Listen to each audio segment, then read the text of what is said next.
Hey guys, welcome back to the channel.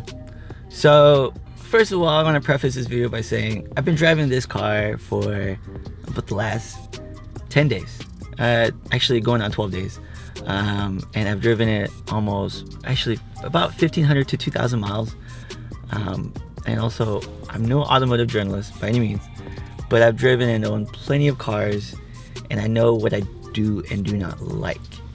And I've also test driven a lot of cars in this segment because I've been shopping this segment for my wife. So I'm pretty familiar with what is available in this range. So I really do like this car. And I definitely understand the SUV appeal. You ride higher, it is safer, and the added utility. Those are definitely big draws, and I know why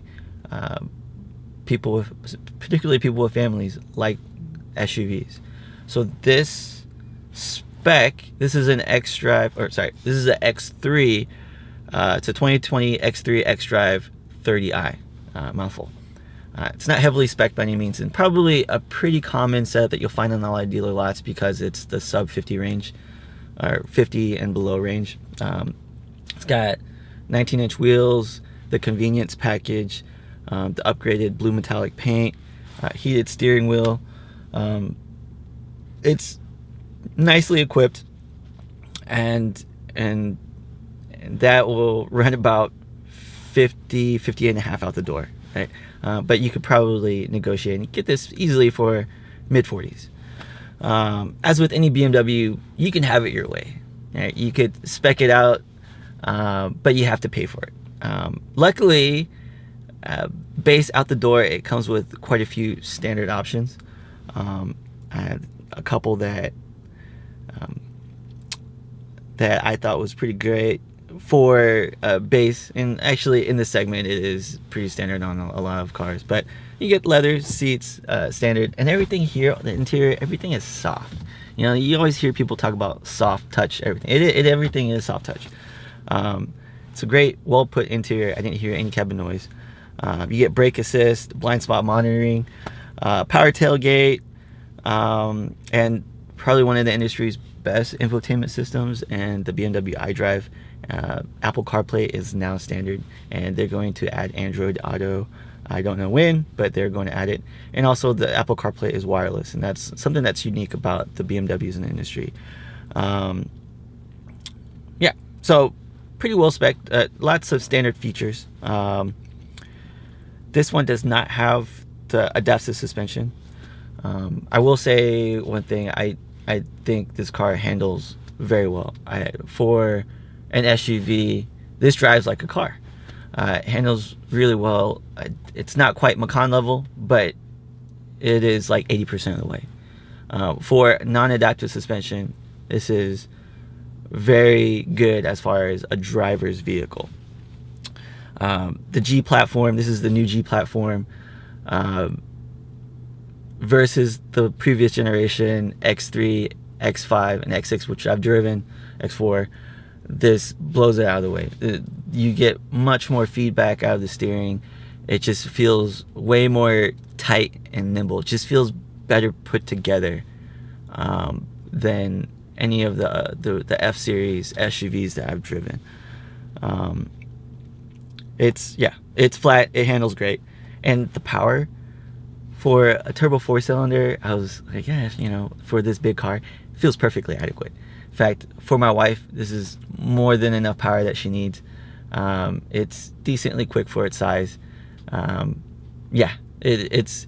gets great gas mileage. I average 26.1 mpgs over 1,500 miles, which is better than I've averaged in my 4 Series Grand Coupe, which weighs over 500 pounds less than this car. So, the other good thing, Apple CarPlay integration. I walk in, it automatically connects. Had no connection problems. I have an iPhone XS Max, works great.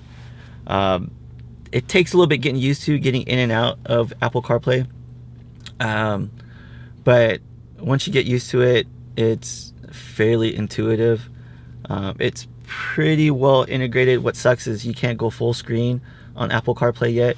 So versus the navigation that comes with it, that's full screen. This one, it's like it takes up 60%, which kind of sucks. So let's see, and also like for simple commands, sometimes Siri's not so bright. Sometimes I would actually use the BMW navigation. So instead of asking Siri, where you'd hold down the microphone button, you would just tap the microphone button, and I would make a simple command like navigate me to the closest Costco, and it would do that. But yeah, so if I loved it so much, why wouldn't I buy it? So there's 4 things. I chauffeured my wife and my 4-month-old baby. She liked driving it. I like driving it. And I think a lot of that is because you're held onto the steering wheel, you're more braced, so you don't feel certain things.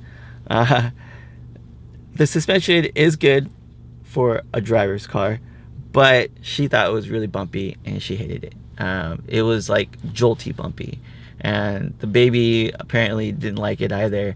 And when feeding the baby on these long trips, it would constantly break the latch, which if you have a baby, you understand how important that latch is, and when you break it, how hard it is to get them to feed again. So a lot of our feedings were cut short because of the ride. Yeah, so that's frustrating, and for my wife, that's a big one. She didn't like that. The other thing is cabin noise. So at idle, you hear it. It's fairly quiet. I can hear the engine. It's not that isolated. At highway speeds, it gets loud, and it's not through the windshield. It's through these side windows. BMW actually has a fix, but it'll cost you. It's a $150 option. It's called acoustic windows. Unfortunately, you can't get the acoustic windows on this 30i. You have to step up to the M40i, and so really, if you want the acoustic windows, that becomes a $20,000 package. So it doesn't ride that great, and it's loud. What else? The tires. I absolutely hate the tires that come on this car. They are Bridgestone Dueler HP Sport all season run flat tires. It's a fairly new tire. I couldn't tell that they were run flats. They're great in the dry, but in the rain they are atrocious. I've never hydroplaned so much in a car. It was nerve-wracking, non-confidence inspiring. I was terrified driving this thing in the torrential rain. And I know it's not the Xdrive system. I know it's the tires, because tires make all the difference in when you're driving in adverse conditions. So the last thing is the price, and it may not be an issue for a lot of people, especially if you want to get into a Beamer SUV. But I think of it as, let's look at the competition, right? So for 50 grand, that's more than a fully optioned out loaded RDX Advanced by a few grand. That car is quieter. It's got more trunk room with the seats down. In my opinion, the interior is more exciting. And also you can spec it out with a two-tone interior at no extra cost. For this car, it would cost an extra $1,500 if I wanted, brown and black or whatever. It also has the full driver assistance package included with all the RDXs. So stop and go, lane keep assist, and adaptive cruise. It's got Android Auto, not a problem for me, but that's coming anyway, so I guess that doesn't matter. The audio system is quite a bit better. The Advance also has adaptive suspension and 360 cameras, and basically all the great features that this car has with the convenience package. So kick to open tailgate, touch to open and lock on all 4 doors. That's actually an option. You could add that on, and it's still under the price of this. And I feel that SH all-wheel drive is better than Xdrive in adverse weather conditions. So buying this car for my wife, I would choose the RDX over this car. Yeah, so that is one of the reasons. Another great alternative is the Volvo XC60. Volvo has been making great SUVs lately, and for 50 grand you can get a very nicely well-spec'd XC60. It's got a much nicer interior than the Acura or the BMW, in my opinion. It's bigger, more space. It doesn't handle quite as well as the Acura BMW, but it's a great all-around option. Now the last one I would consider, and this one is not out yet, and this one is actually the one that I would probably consider buying for myself over all of them, is the upcoming Mercedes GLB. I love their styling. The interior, I mean, BMW or Mercedes interiors are the best in the industry right now. Best infotainment systems. And the price, fully loaded with all the options, it's under 50 grand, which is almost too good to be true. So, yeah. So that's it. So, of the SUVs that I talked about, of all the things, like, do you still like the X3 over what you can get for 50 grand? Have you driven this? Let me know your thoughts in the comments, and thanks for watching. Bye-bye.